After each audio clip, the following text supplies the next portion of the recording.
Now, as we head into the debates, Joe Biden speaking out today, trying to tamp down backlash over how he invoked his working relationship with Southern segregationist senators inside the Democratic caucus in the past, which sparked a war of words with many candidates, including Cory Booker.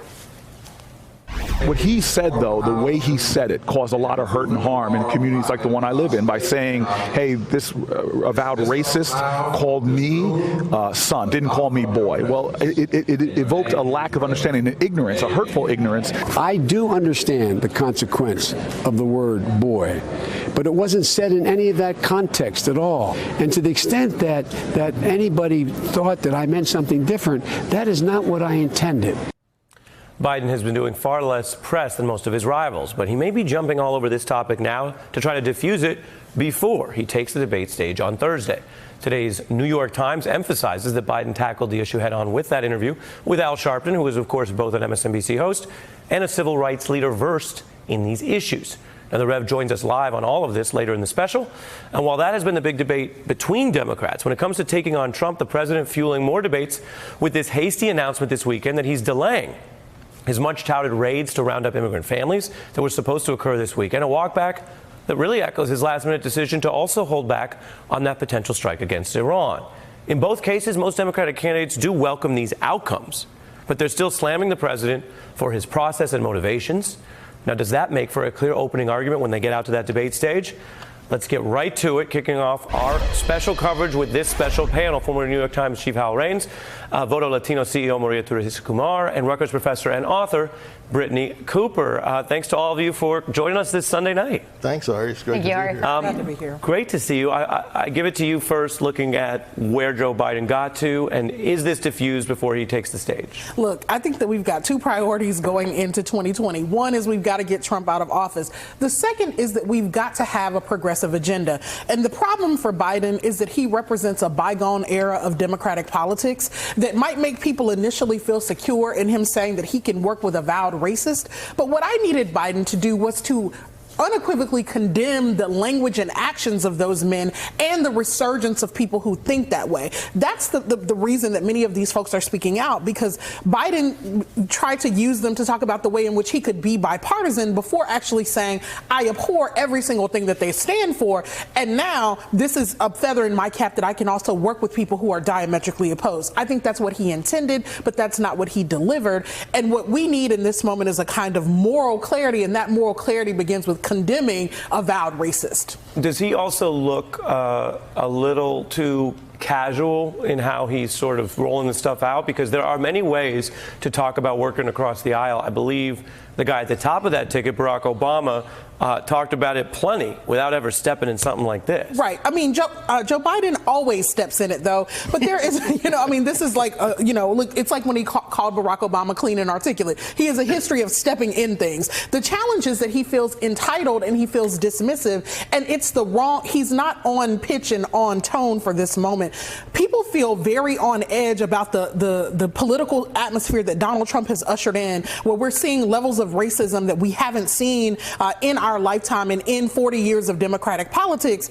And so Biden really has to be very clear about what side he stands on. And right now, with him being dismissive, that makes people of color who are feeling especially vulnerable feel like, can you really hear our concerns? And the Democratic Party is the party of people of color in this moment. And that's going to be his core constituency. And so if he can't appeal to our very real feelings about racism, then he's not going to be the candidate. And Maria, take a listen to some of the other candidates that were in South Carolina, which, like Florida, has a very diverse voting population in the primary and the general election of the state. Take a look.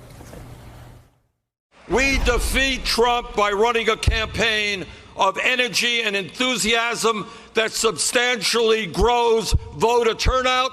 Does that mean he wants to take us back before the Civil Rights Act was enacted? Does he mean he wants to take us back before Roe v. Wade was enacted? Because we're not going back. Donald Trump started the riot, and Lindsey Graham and Mitch McConnell are the looters. Beating Donald Trump is the floor, it's not the ceiling.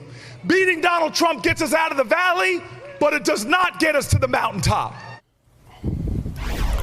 So they're all striking the same note in saying that they want energy. But what I'm seeing right now is that it's too much about Donald Trump. And a lot of these voters are going to come and say, how are you going to make my life different?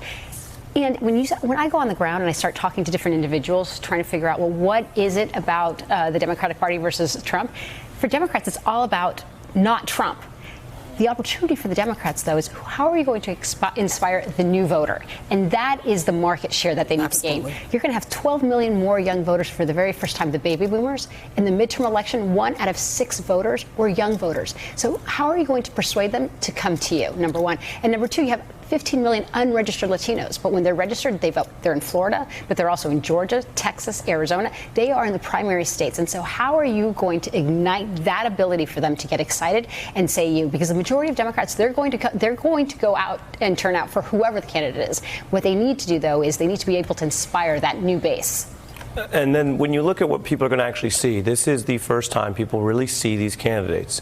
We know that historically. But they're going to see a little bit of a lot of candidates. And, you remember Goldilocks, how they put a Goldilocks question in some of the debate polling that really just gives you a quick snapshot, asking basically Democratic-leaning voters, are there too many candidates, too few, or about right? And we'll put this up here.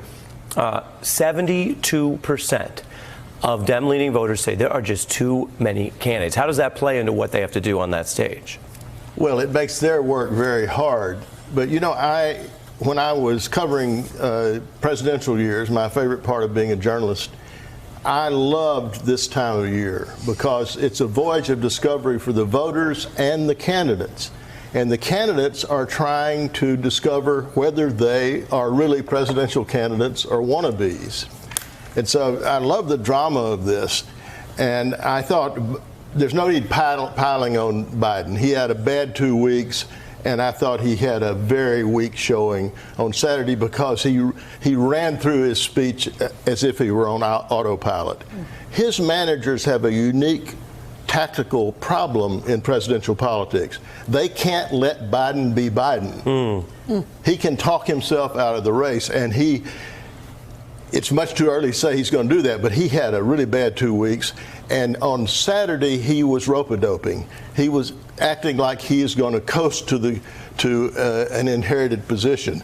I handicapped the folks as I went through. And I want to hear your handicap, but didn't it work for Hillary Clinton to just be a front runner in 2008? I mean, isn't that just the way to do it? Did it work?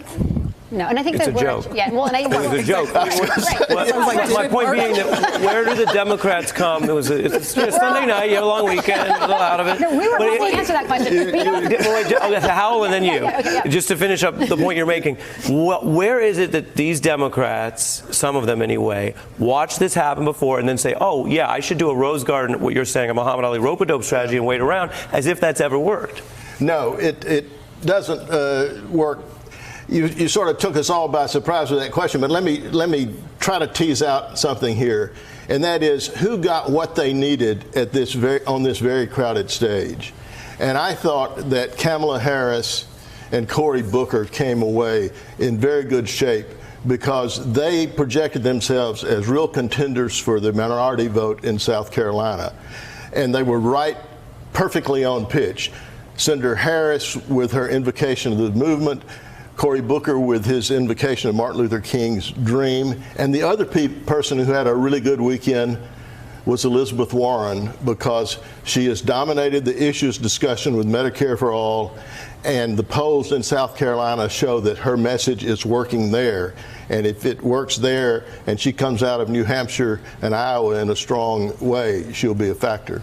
And I think that everybody watching the debates on Wednesday and Thursday, what they're going to be looking for is who can go toe-to-toe with Donald Trump. That is going to be the underlying question of them. So they can speak pretty, but if they can't feel like they are presidential, that they could actually basically knock this guy down, that is going to basically be a ding on them. And for a lot of these folks, it's going to be a marathon. They can't all of a sudden come out swinging too much, and they don't want to tarnish whoever the Democratic is. It's a very different type of race where before you wanted to ding down your candidates as fast as possible. There's an understanding undertone that whoever ends up being the Democratic nominee, they can't be bruised. And that's really tough. Could I sound a slight dissent on that? Sure. The knives are going to come out early.